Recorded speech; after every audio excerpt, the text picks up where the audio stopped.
Javier Bardem is becoming the ultimate white boy hype man. This is now back-to-back years where he's been the side character in one of the best and most exciting movies of the year. And it's not that big of a surprise because, well, Javier Bardem is literally perfect in every way. And while I wouldn't say F1 the movie is perfect in every single way, it's pretty damn close for the type of experience that it's trying to deliver. This is an old school summer blockbuster, the type of movie that we honestly don't see that often anymore. And without sounding too vague, let me explain what I mean. Nowadays, it feels like if a movie is purely going for that entertainment value that you expect from a big, exciting summer blockbuster, then it almost has a baked in excuse for being lower quality than what you'd probably expect. I'll use the recent Jurassic World movies as an example, not necessarily because I hate them or anything, I think they're fine as they are, but it kind of serves the point of what I'm trying to get at here. Those movies are content with just being fine. They're okay. They know that if they have the Jurassic Park IP and a movie that's going to be full of dinosaurs, that'll be enough to get people in the seats. They don't have to go too hard to deliver on anything special or exciting because the bare minimum of seeing a big dinosaur on your screen will result in a huge profit for them. And now, obviously, movie making has always been a business. This isn't anything new. And even the lowest quality movies that you see get released in theaters today took a whole lot of hard work and effort to get made, but things have been feeling more and more corporate and manufactured to me. It's all about maximizing that profit margin, right? How much can we lower the quality of this product before it stops being profitable? And so we're seeing that show up in movies, whether that be CGI and special effects that actually look worse in 2025 than they did way back in 2009, or when you have movies that are focused on becoming viral memes more than being actual movies that you watch on their own merit. And now, don't get me wrong, F1 the movie is not some special thing that's breaking new ground. You can label F1 with basically every stereotype and cliche you'd expect from a sports movie. But just because F1 isn't trying to be revolutionary, that doesn't mean this is a movie that isn't trying. Like at all, as in a movie that isn't putting in the hard work and effort to create an engaging experience. For example, they could have easily just decided to use CGI for all the race scenes, and they probably would have saved a shit ton of money on actual cars and stunt crews and whatever goes into making this possible. But then the movie just wouldn't have felt the same. You wouldn't have gotten that same adrenaline pumping feeling of being right in the cars with them while they're going 200 miles per hour. And that's what this movie making thing is all about. You're supposed to get that magical feeling from these summer blockbuster hits. Like, you shouldn't walk out of a Jurassic World movie feeling like that was just okay. You should walk out of it feeling blown away by the technical feats and movie magic that was on display. And that's what F1 truly understands. I wasn't surprised at all to hear that many of the same people who worked on Top Gun Maverick also worked on this movie, because literally in the first few minutes of watching F1, I thought to myself, oh, so is this just going to be Top Gun, but with race cars? Because if it is, then that's awesome, and I'm in. And Top Gun Maverick is one of the only other blockbuster movies this decade that I would say understood why we do this thing in the first place, right? You can make a cliche movie that's purely going for entertainment value, as long as you do it right, and that means putting in a little work to make sure that the audience is going to feel as captivated by these moments as they should be. You could have made a version of F1 where the races feel lifeless. It's all CGI and there's not that much effort put into it, because at the end of the day, a race car movie with Brad Pitt is going to sell seats. But because you took that extra time to get a banger score from Hans Zimmer, and you did everything as practical as possible, you feel like you're the one speeding down the racetrack when you watch this movie. And so I wanted to share this interview from The Ringer where F1 director Joseph Kosinski said this, quote, "The whole practical nature of this film was inspired by those classics. You can still watch them and still marvel at the cinematography and the feeling of being there because you really were." And that's basically everything I've been trying to say. F1 actually takes you into the driver's seat, and while that extra step might have made filming this movie more difficult, it makes all the difference in the world. And so outside of the cinematography and the incredible score, what does this movie do right?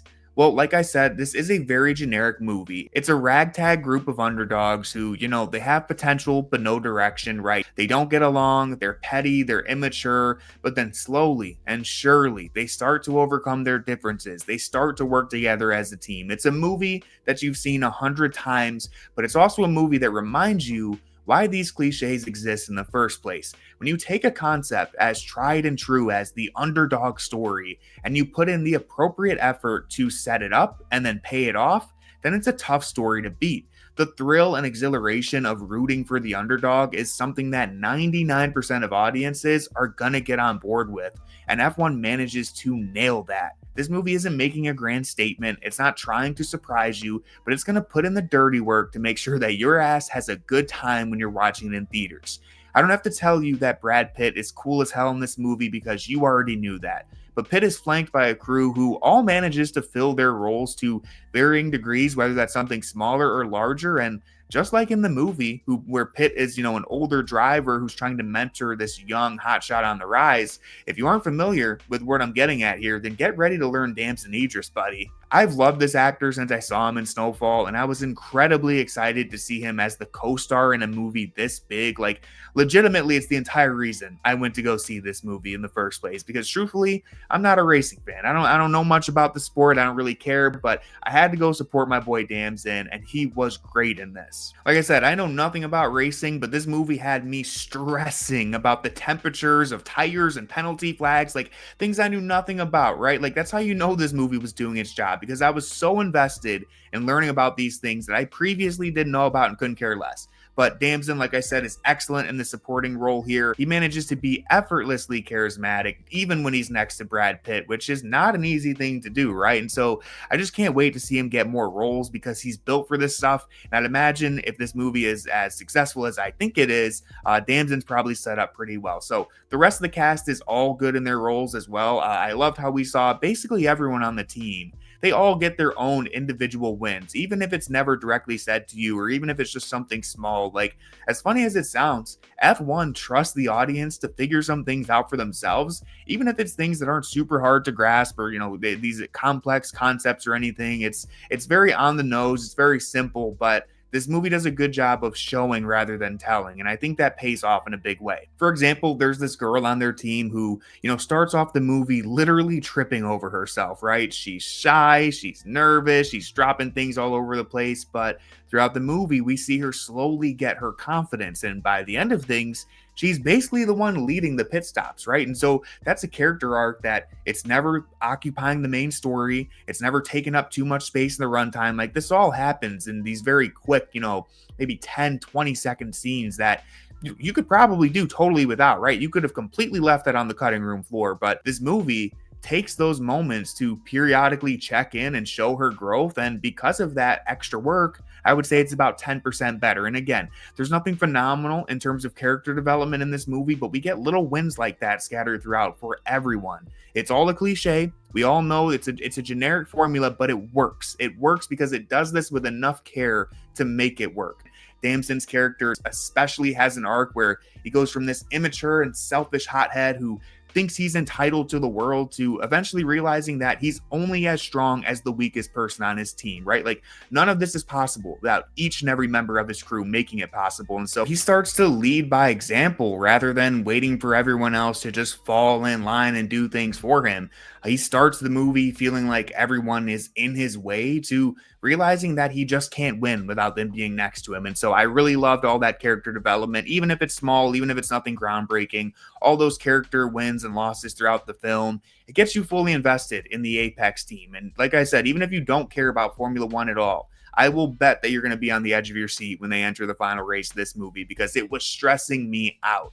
Now, if I can give one criticism to F1, I would say it's the runtime. Could be a tough sell for some people. Truthfully, it's the one thing that I was worried about heading into it. I saw it was just over 2.5 hours, and because I'm not a big racing fan, I was worried that this movie could end up dragging for me. But in all honesty, the movie I thought was paced incredibly well. There's a race scene like every 10 to 15 minutes that is guaranteed to keep you engaged. Even if you're not into races, none of these race scenes felt repetitive or out of place or samey, which is a huge achievement considering it's all just driving in a loop, right? But each one has these different twists and turns to the story. The whole thing plays out in a very satisfying way. And so I'll tell you right now, if you have the time and the money, go see F1. Go see it in IMAX if you can. See it as soon as you can, because this is one of the most entertaining movies that I've seen in a long time. And as long as you understand that, yeah, it's going to be a little generic, it's going to be a straightforward underdog story, I think you'll have a great time with this movie. And so that's all I have for this video. If you've seen F1, then please let me know in the comments if you liked it as much as I did. If you enjoyed my video, then please hit subscribe and leave a like. I had some internet troubles when I was trying to record this, so hopefully in the edit it comes out all clean. But if there's any